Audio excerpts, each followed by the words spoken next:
మనం భాషను పూర్తిగా తెలుసుకోవాలంటే మనకు వచ్చిన ఇబ్బంది ఇక్కడ ఏంటంటే మనం ఒక మెథడ్లో నేర్చుకొని ఉంటాం ఇదివరకు. ఇప్పుడు కొత్త మెథడ్ చెప్పినప్పుడు ఇది కష్టం అనిపిస్తుంది మనకి. 2 మెథడ్స్ నేర్చుకొని అప్పుడు నువ్వు తులనాత్మకంగా చూడు ఏది సులభంగా ఉందో. సులభంగా ఉన్నదాన్ని నువ్వు పాటించు. నేను మెడికల్ కాలేజీల్లో పిల్లలకి ముడులేటర్ నేర్పేటప్పుడు 9 రకాలు నేర్పిస్తాను. 9 నేర్చుకోమని చెప్పను. మీరు ఇతరులకు నేర్పాలంటే 9 నేర్పాలని చెప్తా. నీ జీవితంలో వాడుకోవడానికి వీటిల్లో ఏ మెథడ్ బాగుంటే అది పాటించమని చెప్తా. ఎవడైనా అంతే చేస్తాం. 9లో ఒక మెథడ్ వస్తే చాలు, వాళ్ళకి సర్జరీ చేయొచ్చు. వాళ్ళు నేర్పించాలంటే నువ్వు టీచరు కాబట్టి అన్నీ చెప్పాలి. గుండె ఊపిరి ఆగిందో తెలుసుకోవాలంటే ఇక్కడ ఏళ్ళు పెడితే నాటి తెలియలేదని వచ్చాడని చెప్తాం.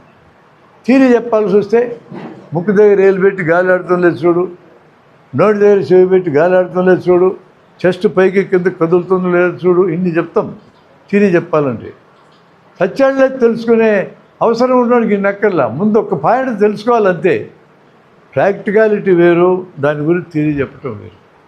అందువల్ల మీరు అన్ని మెథడ్స్ చూడండి. Which ever method is best ఇస్తే నీకు అనిపిస్తే అది నేర్పండి పిల్లలకి. పిల్లలతో చెప్పినప్పుడు కూడా ఏమవుతుందంటే వాళ్ళు గమనిస్తారు. 2వ మెథడ్ కూడా కొంచెం దూరం పోయి నాకు ఇంట్రడ్యూస్ చేయి, సార్ నాకు ఆ మెథడే బాగుందంటే అదే నేర్పండి. కానీ కరెక్ట్ మెథడ్ ఏది అనేది మనకు తెలిసి ఉండాలా.